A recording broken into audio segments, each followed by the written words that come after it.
جائے گی جنم نو یا اللہ نے میں سیکھا سے ٹنگ رکھیا لیکن دین دے بارے میں نے کدے نہیں آخیا انا للہ و انا الیہ راجعون یہ عورت اپنے بچے نو بھی لے کے جائے گی جنم نو ایک اور 4 آدمی مستغفر اللہ ماشاءاللہ ایک اور 4 آدمی یہ نہیں تو بتا کہ جنم سکے گی جنم چلے جائے گی یعنی آپ بھی تشریف آپ ادھر آئے نہ دکھتے آؤ جی ٹپر دا ٹپر چلی جنم انا للہ ٹپر دا ٹپر بتاؤ بھائی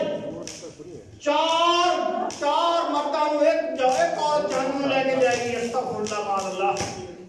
اس لیے اللہ تعالیٰ فرمایا کہ توبوا الی اللہ جمیعا ایھا المؤمنون جے باپ ہے ہو تو باپ ہونے دا حق ادا کرو اولاد دی تربیت دے معاملے تو باپ ہونے دا حق ادا کرو جگہ تبدیل کر دی لکی جے بھائی ہو تو بھائی ہونے دا حق ادا کرو جے حیثیت تہاڈی خاوند دی ہے تو تاں بھی خاوند مجازی رب ہے خاوند بیوی دا مجازی رب ہے اللہ اکبر کبیرہ حضور علیہ السلام نے رب العبا کے سجدہ جہل دا عورتوں کو حکم دیتا جاتا اپنے خاوند کو سجدہ کرنا حضور علیہ السلام نے فرمایا خاوند اور بیوی کو آکے دیا پتھر چٹا جا کے اوپر رکھ دے اور کالا پتھر اتنے رکھ دے اور تجھے فرق نہ میں خاوندہ کے پتھر پھر چا کے اوپر رکھنا ہے اور پتھر اتنے رکھنا ہے اے ہونے پتھروں تو رکھ دے وہ پتھر ہونے اتنے رکھ دے حضور علیہ السلام نے فرمایا اگر خاوند بیوی کو ایسا بھی تقاضا کرے حکمرانی دا مجازی رب ہونا بھائی بات کریے میرا جواب بھی ہے جناب جواب بھی اللہ نے اللہ منظور فرمائے اللہ منظور فرمائے حضور علیہ السلام نے فرمایا اگر خاوند بیوی کو ایک تقاضا کرے بیوی حق حاصل نہیں کہ خاوند پوچھے کہ کڑے کہنے میں لایا ہے بیوی کا حق ہے کہ پوری اطاعت کرے مجازی رب ہے خاوند اللہ اکبر کبیرہ حضور علیہ السلام نے فرمایا رب کے علاوہ سجدہ جائز ہوتا تو اور دوسرے حکم دیتا جاتا خاوند سجدہ کرتی مگر معاملہ مجازی رب کا ہے مجازی رب ضرور ہے لیکن ہے ظالم اس لیے حضور علیہ السلام نے فرمایا قیامت والے دن بیوی اپنے خاوند کو لے کے چلو گے حضرت فاطمہ رضی اللہ تعالیٰ بنت رسول صلی اللہ علیہ وسلم ایک دفعہ حضور علیہ السلام کو رویاں حضور علیہ السلام تنہا بیٹھے رو رہے داروں قطار ہو رہے ہیں تنہا بیٹھے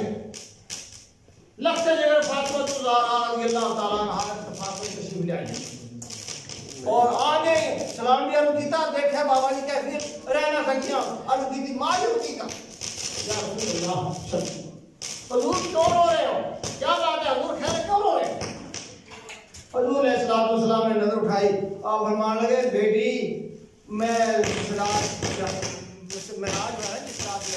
رات معراج کا رب نے سب کرایا ہے جنت کا بھی رب نے سیر کرایا ہے دوست کا بھی معاملہ دیکھا حضور فرمان لگے بیٹی کیویں نہ رواں میں جہنم اندر دیکھا ہے میں جہنم اندر دیکھا ہے کچھ عورتاں زبان ان کی پائی ہوئی اور جہنم سے لٹکائیاں گئی اگلا صاف پتہ ہو رہا ہے ان زبان پائی ہوئی ہے کچھ عورتاں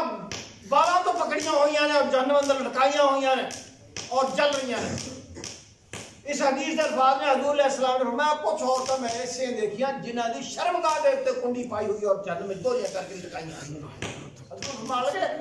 فاطمہ بیٹا میں رواں تو کیوں نہ رواں اے ہمارا عورتاں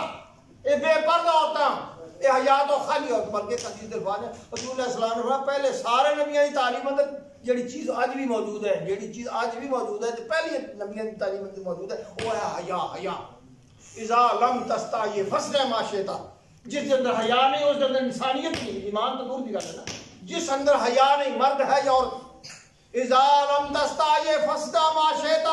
جس ماحول معاشرے کو حیا ختم ہو جائے اس ماحول معاشرے ہر آدمی من مانی کا مالک ہر آدمی فیشنیبل حیا ختم ہو گیا سب کچھ ختم ہو گیا حضور علیہ السلام نے پہلے انبیاء کی تعلیمات جو آج بھی باقی اور قیامت تک نئی تعلیمیں دے کے حضور مان لگے وہ لفظ باقی ہے اذا لم تستحی فاصنع ما شئت اگر حیا ہے تو ایمان ہے اگر حیا نہیں تو پھر من مانی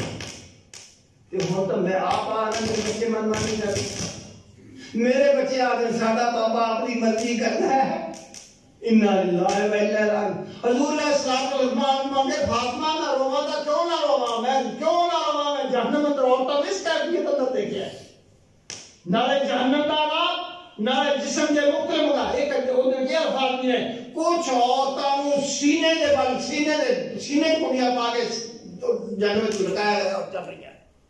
جنہوں نے سینے کی نمائش کی تھی والا کی نمائش کی تھی انگ انگ کی نمائش کی تھی لباس ایسا پہنے اللہ کے لباس ہے زینت الجبال جسم الجبال واسطے لیکن موجودہ ماحول معاشرے نا لباس ایسا ہے جڑا انگ انگ نو ظاہر کرتا ہے انا للہ و انا الیہ راجعون اللہ تعالیٰ نے سانو قرآن پاک سمجھن دی اس مطابق عمل کرنے کی توفیق دے